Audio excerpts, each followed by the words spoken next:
Uh, it was in Judaism. It's done, every week or on special occasions. It's Christianity in more, festive occasions, but it's there. The wafer and the wine, these are offerings that were made in the old temple. Again, transmuted, changed. But there were wafers in the old temple, big ones, not little ones you put in your mouth, huge loaves, and wine, okay? So these are some examples. Now, Maharishi is, through the years that we followed him, there are a lot of Jews in the movement. And Maharishi made many comments over the years. We won't have time to go into all of them, but and many of them relating to spirituality and the Jewish tradition and so forth, and many relating to the political situation, which of course is now very relevant today, as it is always. about the um, about the spiritual aspects, I remember a course in the north of Israel, a city course, where a jumbo jet came from America to Israel, and the people got a reduced fee for the city course in Israel. And after the flying, the resting period, usually we read ninth and 10th mandalas. And Maharishi either suggested or he was asked and he approved that they read from the Old Testament, mostly Psalms, which is, similar. Um, this story I'm about to tell you, it's rather long, it probably go over the 45 minutes or usual hour that we usually talk. This story we used to tell in the movement anytime a city course was completed in Israel. We'd gather them for last meeting, like a celebration, and we'd read this story as I'm going to read it out to you. And it's a story of, we'd call it, keeping the knowledge pure, or being focused on enlightenment and not on the relative aspect of life. Um, so, first of all, I'm going to tell the story just with no embellishments. It's told very straightforward in the end of Kings 1 and the beginning of Kings 2. And the quotes are from the King James Version, which seems to be, what we're used to. And at the end, we'll go into comparisons. But I think as I'm telling the story, many of you will pick up on the comparisons between this master-disciple relation between a man called Elijah and his disciple Elisha, and Maharishi and Gurudev, or any other master disciple that we know from the Vedic tradition. So a few words about Elijah. We see his face here in an icon.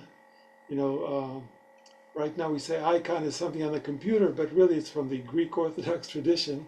And you see they always have this halo around their head. An icon you can think of it shortly as, eye consciousness, yes?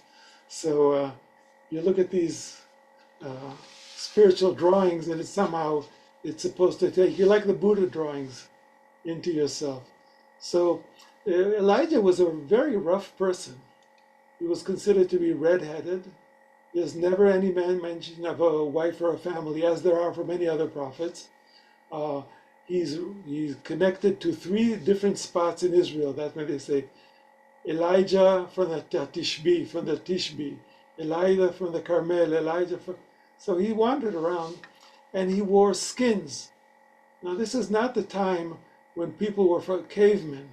People were wearing woven and woolen and cotton garments, and they had very nice clothes if you had the money for it, as you'll see later on.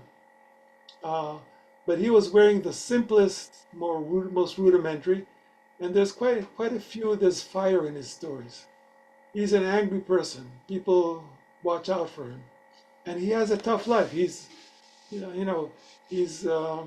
prosecuted. He's in fear of his life for a lot. But also, you get a feeling for a strong man. So this is how Elijah looked. This is straight from the Bible. Whenever it's italics, it's a quote. A hairy man, and girt with a girdle of leather about his loins. And he said, "It is Elijah the Tishbite." Now here's the story. This is the preparation for a story. Jezebel, now Ahab is a king of Israel, the northern kingdom. There's Judea is the southern kingdom. Jezebel is a Lebanese princess who married him. And she worships some other god, not the Israelis' God. And, uh, and she has her own pet prophets, and she doesn't like Elijah and his followers. And she persecutes them. She tries to kill them off. And Ahav or Ahab is he's a small Alexander. He's conquered nations. He's built huge buildings. He's a very strong and successful king. He rules for 40 years. He built a dynasty. This is what Elijah's against. And Elijah curses the land because she's killing all the prophets of the true God. And there is a drought in Israel for 3 years. Animals, cows and sheep and goats are dying. People are dying from starvation. Because then, you had some grain, you put it in a pot, it lasted you during the winter. Maybe you had a little extra, it lasted you another half year. But you don't have enough food for 3 years. You don't have, a supermarket. So people are dying, it's serious. And Elijah asked for an interview with King Ahab, and he says, call the people to the Mount Carmel, which is Haifa. It's right over the Mediterranean Sea. It looks like San Francisco. It's a hill overlooking the bay. And call them, and we'll make an end to this drought, and we'll make an end to this thing. Who are the true prophets? The prophets of the true God, or the Israel's God, God of Israel, or the prophet of the Baal. The Baal is the old Canaanite gods. And this is what he says. And they gather on Mount Carmel, and there are 400 prophets of the Baal, and him, the lone prophet of the Lord of Israel, and he tells those prophets of the Baal, call you on the name of your gods, and I will call on the name of the Lord. And the God that answers with fire, let him be God. And all the people answered and said, it is well. So what he did there was each one brought a bull, a slaughtered bull as an offering, and put them on a stone altar. And the god was supposed to light the fire to burn this offering. They couldn't use matches or a lighter. So this is basically, very Maharishi style. This is a scientific.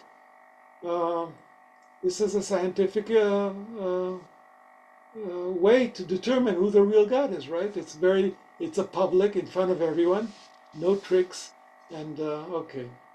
So what happened is the Baal prophets cry and yell and cut themselves, similar, by the way, to the Shiites, they cut themselves to show how serious they are. They do that all day, but no fire is lit on their sacrifice of the bull on the altar. And Elijah mocks them during this performance and says, maybe they're sleeping, maybe they don't hear you, yell louder, maybe. And in the afternoon, Elijah says, okay, enough of this, it's my turn. And he asks for water, many barrels of water to be thrown on the altar. He's making it hard for himself, right? It's hard to light a fire on, where there's water.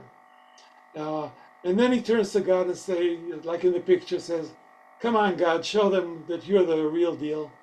And a bolt of fire comes out of the sky and devours the offering completely. And that's it. Very dramatic. By the way, there's been a drought for 3 years. There's been no rain, no storms. There's not a cloud in the sky. Now, once Elijah has passed the test of science, he's proven what he's done the research and he has scientific results. He's a very practical person, and he tells the children of Israel, now that you know who the true God is, don't let a single prophet of the Baal get away alive. And they're all slaughtered on the nearby stream, which is called Kishon, and the river runs red. So this is not very modern. Okay, and this is turning to God, and the fire comes down and all that. So this is not very modern now. They're not vegetarians, and they kill their enemies and all that. Okay. So, but he's a very practical person. Elijah sends his disciple. At this time, it's not yet Elisha, back to the top of the mountain, because they went down to the stream, to the Kishon River. Sends him up to the top of the mountain and says, "Tell me if you see a cloud." And he goes up 7 times, comes back, says, "I don't see anything." And the 7th time he says, "I see a small, small cloud on the far horizon, the size of my hand." And then Elijah turns to the king has already departed. He's very disappointed and depressed. He doesn't like what happened. And he's traveling by chariot to his capital, which is in the Jezreel Valley. Quite a far way away. And the minute Elijah hears that the small cloud has been spotted, he runs like the wind. And he overtakes King Ahab's chariot, which is drawn by horses, galloping. And so this is a sort of city, huh? And he yells, as he's passing the king, he yells at him to hurry up because the rain is on the way, the storm is on the way, and if you don't hurry up, you'll be caught in the mud, you won't be able to travel. And that's what happens. And then, of course, Ahab's queen, Jezebel, is very, very angry. All her the prophets of the Baal have been killed, and she's not very popular. And Elijah flees to the desert, the Negev desert, in fear for his life. And this is something that's very similar. Here he's overpassing the king on the way, going faster than the horses. So this story is very similar to Jesus going into the desert in the desert of Judea. So he travels for 40 days and 40 nights, and an angel helps him and tells him, "You need to eat and drink because it's a long journey." And he comes to a mountain called Horev, God's mountain it's named, and he's fed on the way and so forth. And he sleeps in this cave. And then from outside the cave, God calls him. And first there comes a hurricane that breaks the rocks in the mountains. And then the Bible says God is not in the wind. And these seems to be Elijah's thoughts, because he doesn't do anything. And then comes, and after the wind came a huge fire, and it covers all the mountain.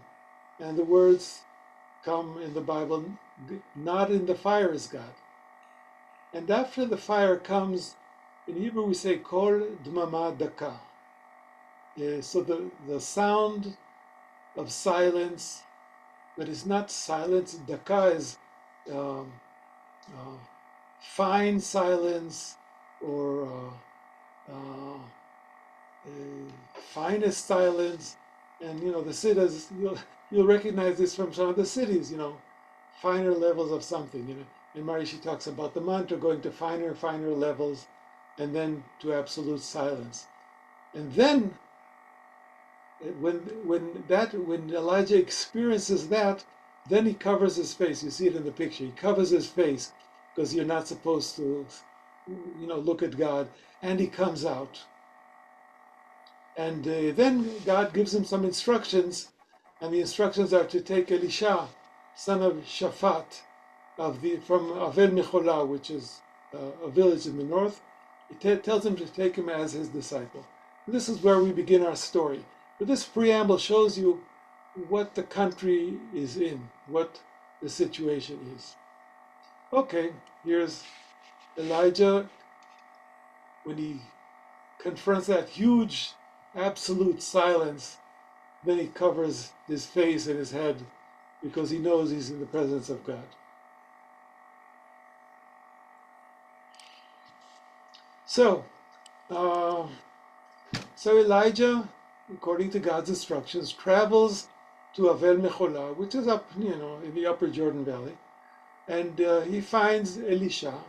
Elisha apparently belongs to a well-to-do farmer, and he's tilling a field with 12 pairs of oxen. One donkey is enough, but an oxen is more expensive, and 12 pairs of them, that's a big bulldozer and quite expensive. And he's driving them from the rear, which is where you, and he's tilling the field. And Elisha passes them on the field on the path that's next to the field. He doesn't enter the field, and as he's passing, he lets fall his skin cloak. Remember, he's dressed in skins, in leather. And he continues on his way. He doesn't look at Elisha. He doesn't say a word. And the minute Elisha sees this, he runs after Elijah and he says, "Please let me kiss my father and mother goodbye, and I will follow you." So you might remember Maharishi, asking Gurudev, seeing him just in a glimpse from that passing car where the light fell on Gurudev's face, and Maharishi said, "I want to be your disciple." And here it's very similar. Elijah says, "Go back, what have I to do with you?" He's very not welcoming. What do you want from me? Get away from me. And he continues walking, And in the same way Gurudev told Maharishi, "What are you, a student? Well, go finish your studies, then we'll talk." And Elisha disobeys his new master, even though his master has not accepted him theoretically. And he turns back. He slaughters the oxen, quite an expensive slaughtering, He burns them as an offering. He distributes the meat to the people, and he follows Elijah and serves him. This is the beginning of their relation. It's very interesting that on the levels of the words, Elisha often doesn't do what Elijah tells him. But it seems that there's an understanding between them, and he does the right thing nevertheless. So here is Elisha running after Elijah, says, hey, wait for me. And okay, now we have to do a very short overview of who the Elijah is.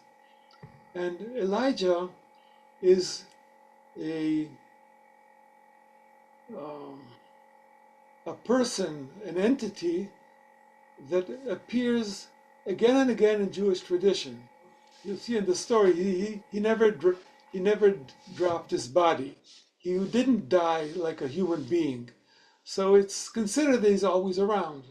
So, for instance, in Passover, there's a special chair reserved for him that's empty, and the door is opened at a certain point so Elijah can come in and bless us with his presence.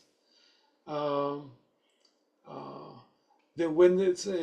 a boy is born and he's circumcised 8 days after he's born, if everything is okay, there's a special chair in the synagogue where someone gets the honor of holding the baby in his lap while he's circumcised, and that is called the chair of Elijah. And Elijah is considered to be the forerunner of the Messiah. When the Messiah will come, Elijah will come before him and say, he's coming. So he comes back again and again. And this, of course, reminds us of Vedavyasa in the Vedic tradition, again, who is dressed in rather rough clothes, and he comes when the need is there for knowledge and all that. So let's quickly go through the miracle just to understand the level of this guy, because these miracles are more than just an enlightened person. This is someone who has power over the laws of nature. So the drought we talked about, and on the way, when he was going to the desert or in the cave, ravens came and brought him food miraculously. And he was once being hosted by a widow, and she had just a very small amount of flour and oil, and he blessed it, and the sack of flour and the bowl of oil never gave out during the entire drought because she was good to him. And a different widow, he was hosting him, and she ran after him and said, my son, my little son has passed away. And he came back, and it brought him back to life. And something in the words of the Bible said maybe it was resuscitation, maybe just his breath brought the breath back. There's some, book about Gurdjieff about when someone died when he was in the neighborhood. He said, "Come on," he kicked him. I don't need this trouble on my hands right now. He kicked him and said, "Get back to life." And we talked about the fire on Mount Carmel and bringing the drought. And later on, we'll see that he parts the Jordan River just like Moses did.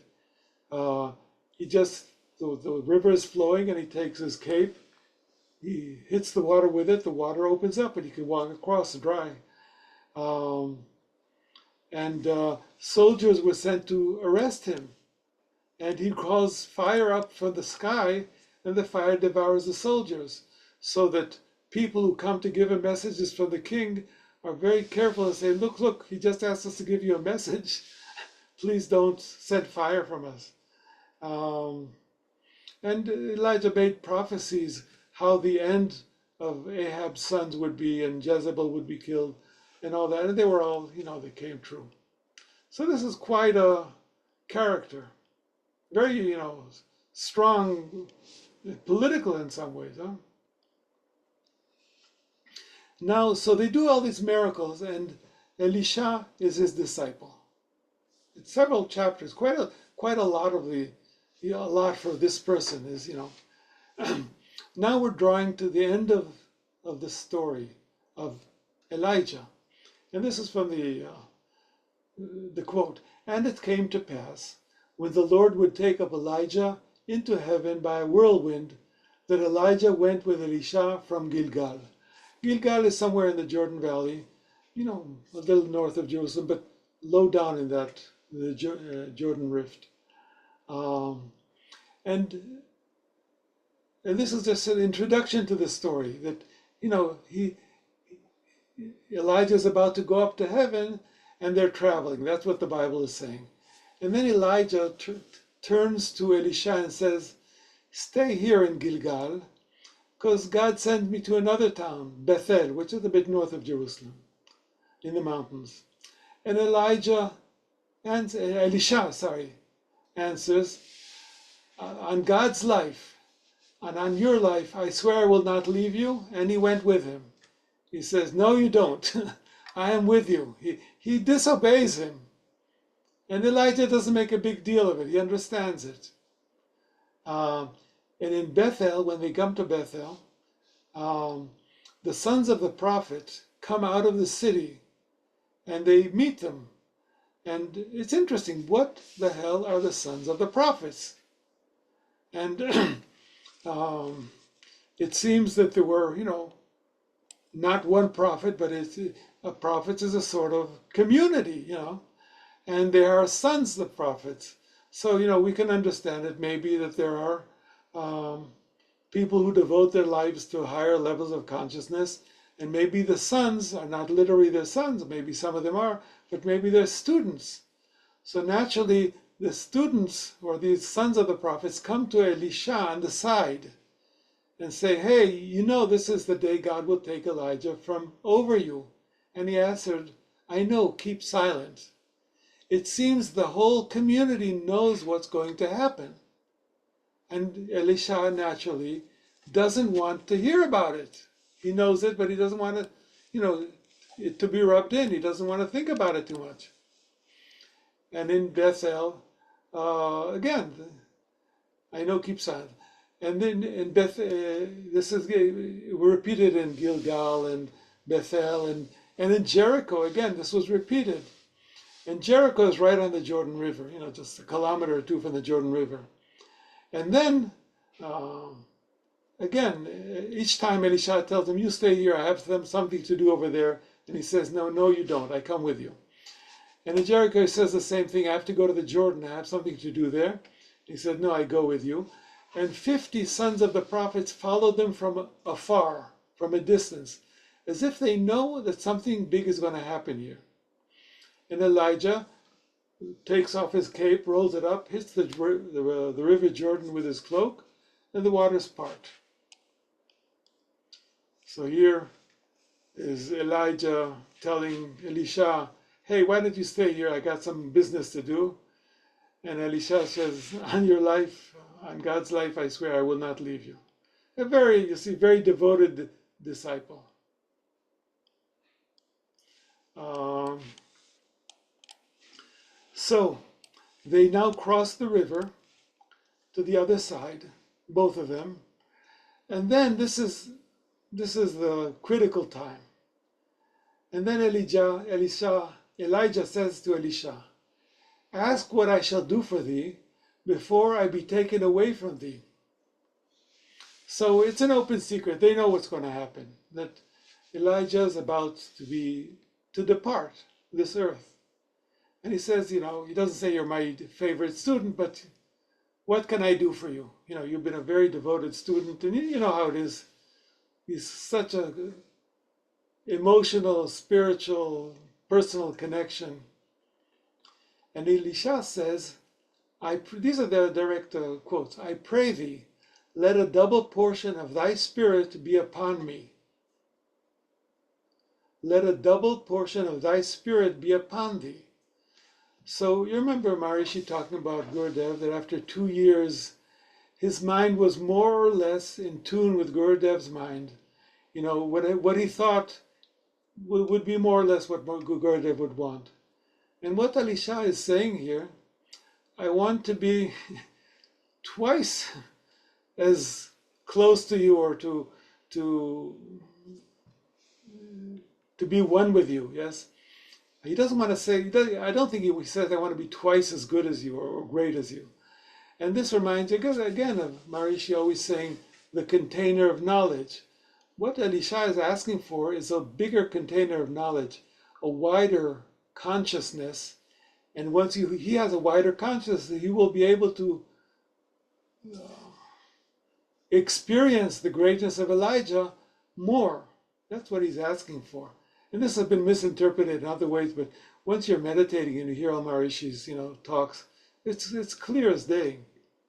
And he said, he being Elijah, this is very interesting. Thou hast asked a hard thing. This is the guy that has done miracles, untold miracles. You've asked a hard thing. He says, I can't do it. Nevertheless, and it goes on there, he says, if you'd ask for gold or precious stones, it said, no problem, But thou hast a hard thing. Basically, I can't give you what you want. Nevertheless, if thou see me when I am taken from thee, it shall be so unto thee. But if not, it shall not be so. So he's saying, if you see what's the miracle that's going to happen, then you have it. It's a sign that you already have that level of consciousness. But if you don't see it, then you don't have that consciousness. And basically he's saying, sorry, I won't be able to help you. He's giving him a test. And when we talk about levels of consciousness, especially, I think it was in unity consciousness, Maharishi said, you need a master to tell you this is it. You need someone to give you that confirmation, that sign, and maybe earlier, even to Sisi and so forth. And so after they had this conversation, this is very much a master-disciple conversation. It's purely about consciousness. And as they're walking and talking, a chariot and horses of fire part between them, and Elijah rises in a storm to the heavens. So this is very dramatic. And Elisha sees this and he cries, and this is the quote, my father, the chariot of God and his horses, and he saw him no more. So what is he crying? Now this has been, by religious people, has been translated as especially ultra-religious people in Israel who don't go to the army, they translate it that the chariot of Israel is God and his horses, heavenly God, and the hosts of God, of the Lord are those that protect Israel. So we don't have to go to the army, very peaceniks. But this is totally out of context. If we're following the story and the conversation between master and disciple, my father, Elijah was his master. He's more than a father. He, he's everything for him, when you're a disciple like that. And then he's describing something, the chariot of God and his horses. And this is in direct connection to Elijah sailing before. If you see what's going to happen, you have it. And if you don't see, you won't. So this is the last communication they have as master and disciple. And the disciple is answering the master, yes, this is what I see. This is an ideal student, ideal conversation. And of course, it's not just intellectual, because Elisha has just lost his master. His life's everything to him. He left his family, everything, to go after this master, and he loses him. And Elisha tears his clothes. This is a sign of mourning, to mourn his master. And he picks up Elijah's cloak, which had fallen down from him as he went up into the sky. Because Elijah's physical body was transmuted, was changed into something more ethereal, more spiritual, more, some finer material. Because he's one of the few people that did not drop the body. But his clothes, of course, did not. So his cloak dropped down. So he picks up the cloak, which is very much, it's a sign of a lineage, of a tradition. Someone gets his master's steak or his skin, the deer skin that he sits on to meditate. So this is his memento from Elijah, and he walks to the bank of the Jordan. So up to now, it's the story of Elijah and Elisha, and Elisha is considered to be the ideal disciple. He's the ideal disciple. As we'll see later on, he gains all of Elijah's qualities and abilities. Here he is, seeing his master go up into heaven. And of course, anyone who's followed Maharishi and been, at least in his heart, not all of us had the chance to be with him years and years. What a deeply emotional connection this is. It breaks the heart, And someone told, I don't know if this story is true, but when Gurudev's ashes, Paul Mason should know more about that. When Gurudev's ashes were thrown into the Ganges, Maharishi was in the boat. Maharishi jumped into the river after them, as he had to follow his master, sort of. The sentiment is, I can't let him go, even if it's his ashes. So here, that same heartbreak when you lose your master. Now let's go a short overview of Elisha, and the waters of the city of Jericho, a significant city. They had wells and so forth. They were bad, they couldn't drink them. The city was going to die. And he purified them by adding salt, which doesn't make sense. The army of Israel was, fighting the army of Moab, which is basically southern Jordan today. And they were caught in the desert without water, and provided water for them. Again, like Moses finding water in the desert. And he helped a widow who was penniless, and she would have had to sell her sons into slavery because she didn't have money to eat. So he told her to bring all the vessels, all the bottles she had, and he filled them with oil, and she sold them, and she saved her sons. And again, he raised a child from the dead. A certain Shunammite woman who he would always give him lodgings when he passed by, ran after him and said, "My child is dead. I always host you in my home. Please help me." And he raised the child. And we'll see that he healed someone of leprosy. That's part of our story. And an axe fell into the water in the Jordan, and the head of the axe is made out of iron, and it sank. And Elisha made the iron float on the water so they could find it again. And when the Moabites were attacking Israel. He caused the valley to fill up with water, and he gave the entire Moabite army and the king the vision that the valley is full of blood. So they were scared and they went back. That's an easy way to stop a war. I wish we could have people like that today. And he saw the Assyrian army. The Assyrian army was it was tremendously strong, vicious and cruel army in the north where Turkey and Syria are today. And they were attacking Israel, and he told the king where they were going, and so they wouldn't be ambushed by them. And once a whole Syrian troop were traveling to Jerusalem, and he came and he gave them a delusion. They were struck blind, and he said, "Okay, I'll show you the way." And he brought them into the city, and then he opened their eyes, and they were surrounded by the Israeli army. And inside the city, they were basically lost. But he told the king, "Don't, you did not capture them, so give them food and let them go on their way in peace. This is God's work, not yours." And he brought back a man by touching his bones. After Elisha's death, a dead man was revived because when he touched Elisha's bones. And he parted the Jordan River like Elijah had done.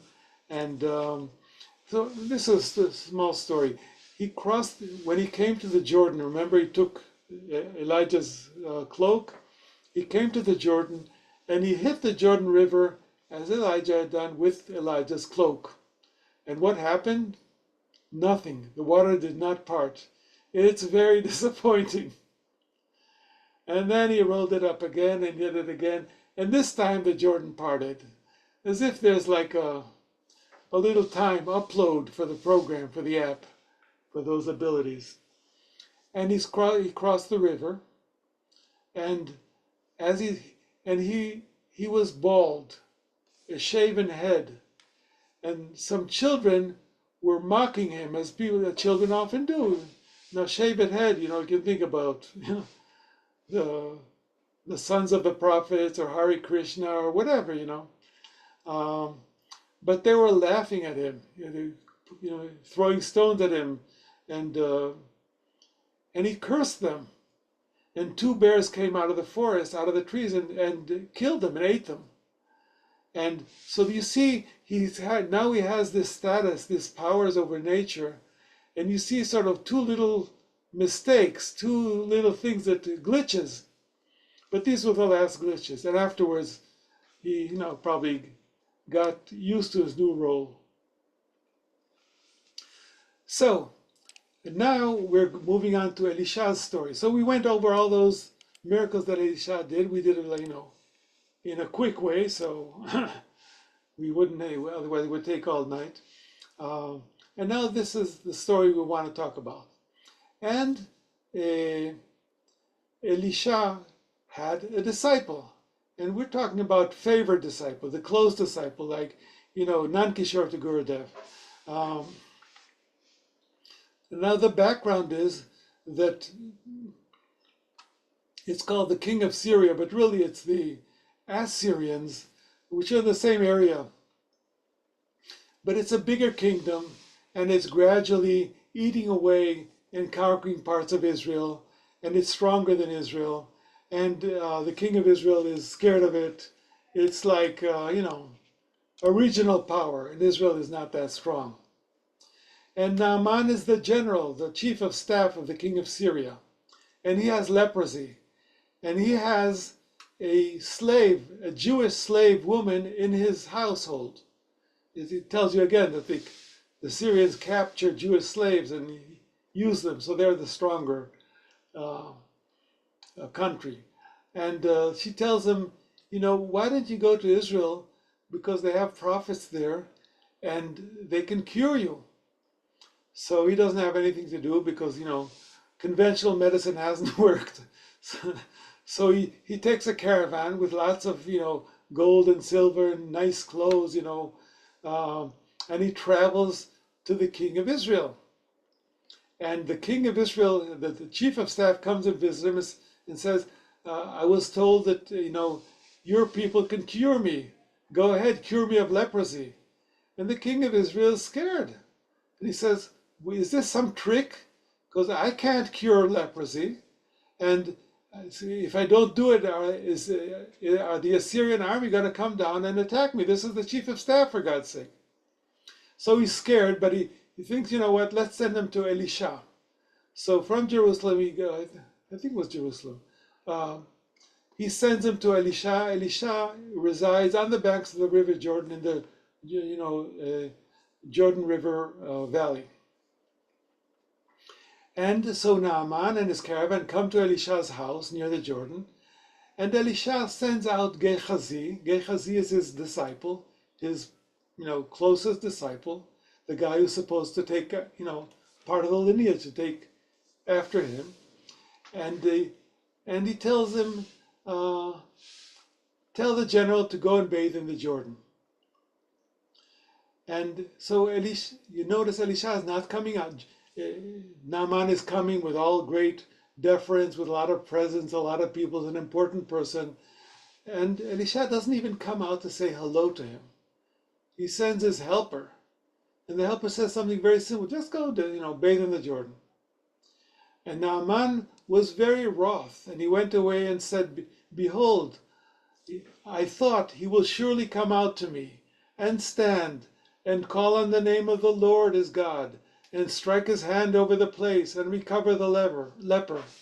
So Naaman is expecting some drama, some placebo effect, making a big calling on the Lord and hitting the spot and making a whole ceremony of it. And he's disappointed and he wants to go back to Syria.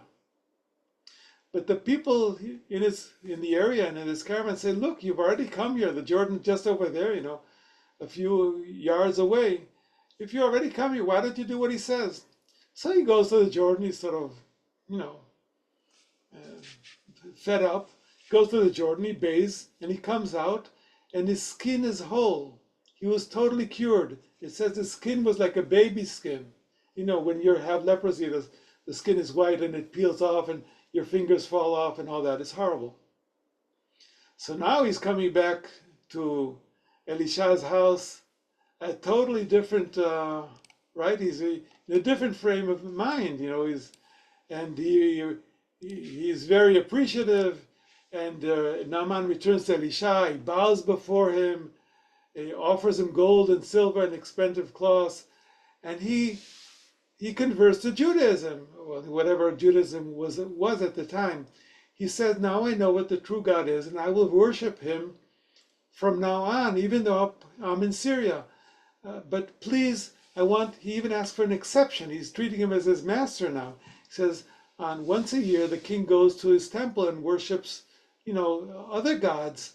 And please give me an exception because I have to be on his right hand and go with him. And at that time, I will bow to those other gods. But that's part of my job description. And Elisha says, fine, do whatever works. And he takes some, earth from the ground, so you'll have some, holy land with him and all that. He's really become, a born-again Jew. And Elisha doesn't accept a single gift. And he said, no, I don't want anything. And Naaman and his caravan depart. And so after they depart, Gehazi, thinks a little bit and says, yeah, I'm young, I'm not set up for the future. I don't have a retirement account or anything. It's a waste for all that good stuff to go and to drag it all the way back to Assyria, Isn't it a waste? So he quietly leaves Elisha's house and he runs after the caravan, after Naaman. And when he arrives, Naaman gets off his horse and bows down to him, and because he gives him, full respect, because he is the disciple of the miracle worker that has healed him. And Elisha says to him, my master, he changed his mind. We have some poor people who came just after you went, and a little bit of some silver and some two sets of clothes and this and that. If you don't mind, we'll give it to those poor people. So Naaman gives him more than he asked for and loads him up and departs. And Gehazi goes and hides them someplace safe, and he returns to Elisha to the house. And Elisha says, this is the quote, "It was not my heart that followed the caravan. Is this the time for gathering riches and land?" So what he's saying is, it's not my heart, but it was not my desire or my intention to follow the caravan for whatever you did there, right? He stayed in the house. He didn't spy on Gehazi, but he knew exactly what was happening.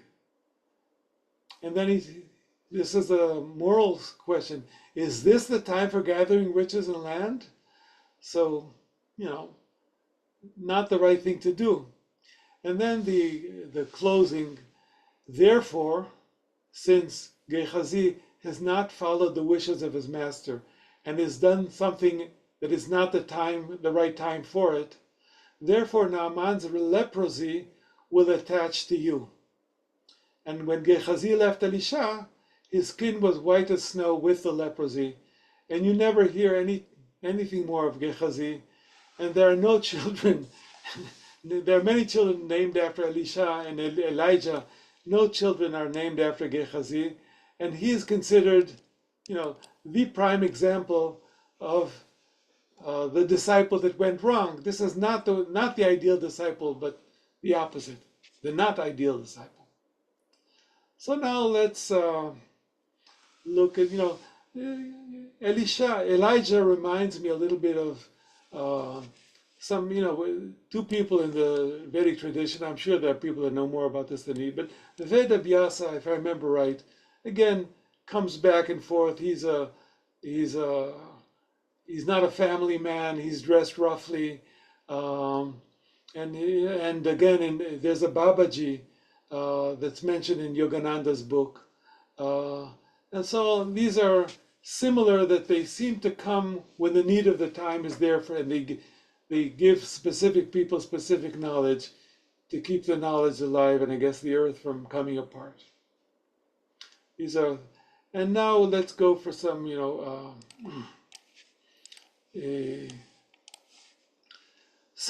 first some comments about this story, okay? The first thing is the name, Jews are not supposed to say it out loud. In English it's spelled YHVH, in Hebrew Yud Hey Vav Hey. The word Yud Hey Vav Hey is interesting because being, like Bhava, in Hindu, Bhava is being similar. It has a present, future, and past tenses. So the way the word is put together, it really has a bit of each of the three tenses.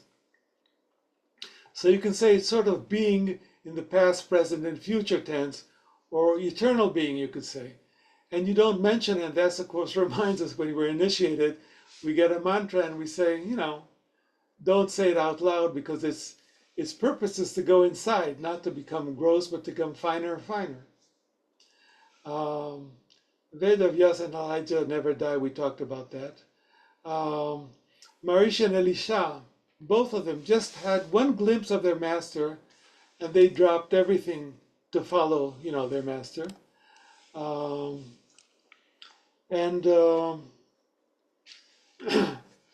When we leave the relative world with its activity, we go to finer levels of the mantra.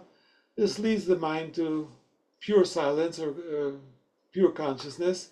And again, this reminds us of, God is not in the relative strong wind or strong fire. These are relative or laws of nature. He's in pure, refined, or absolute silence. What else do we have here? Another point is the purity of the knowledge. So it can't be given. You can't buy a level of consciousness. Even if your master likes it very much, you got to earn it in some way. Uh, but full devotion to the master, being emotionally and spiritually and intellectually very attuned to him, it brings the student closer to the master's level of consciousness. And Maharishi talked about himself after 2 years thinking more or less in tune with Gurudev. Elisha asked for double your spirit, meaning he already had some of Elijah's level of consciousness. And we can understand that because many times Elijah told him, you stay here, or do this and that. And Elisha disregarded that because he understood what was really should be done, and Elisha did not correct him. He did not correct him. And you notice that these masters are not bashful to correct a student, like happened with Elisha and Gehazi. So we talked about Elisha. This was the last student and the master and disciple, teacher and student interaction. He says, if you see what will happen, it's a sign that you already have that consciousness that you seek. And if you don't, you don't. And the minute Gehazi focused on riches, and Gehazi didn't want to stop being the disciple. He just wanted some security. Okay, I'm the disciple of this great saint. That's really good, by the way, he probably doesn't have to work in the field, but it's good to have something just for security, just for good to have it. And the minute he preferred the relative riches, he lost his health and lost his position as a student, as a disciple. And this reminds me, of course, of the Kauravas and there's in the Bhagavad Gita, the Pandavas and the Kauravas are fighting a biblical war, between good and bad. Their family, they're fighting over the control of a nation. And Krishna, who's friends with both sides, offers each side his army of 10,000 well-equipped soldiers, or to be himself on the other side, but just as a charioteer. He would not fight, even though he's a great warrior. And the Kauravas preferred the army of 10,000. They were very happy with that choice. And of course, Arjuna really, really preferred to have Krishna with him, and the whole Bhagavad Gita, happens from the interaction between them. And of course, the Kauravas lost that war, terrible war. And in my mind, this is maybe tongue-in-cheek, but a lot of the people in TMO, once Maharishi passed away, seem to prefer the facilities, the riches, the legal structures, the the brands, the large amount of donors who are used to donating, and somehow I'm afraid, or I'm guessing that somehow they've lost the spirit of Maharishi's movement, and I think they're losing out, and I think some of us are making other choices, and I hope that they'll be for the good in the long run.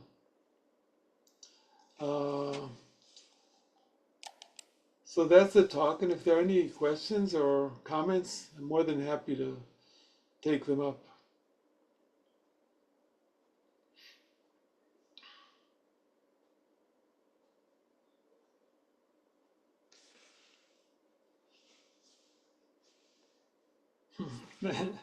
I don't hear you, Sasha, but that's because you're translating, but thank you, thank you.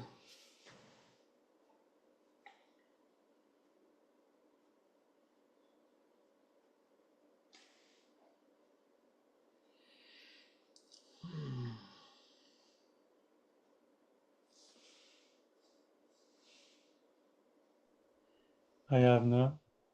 Yes. I have now, yes. Just thank you for this talk. It's very, very rich and full.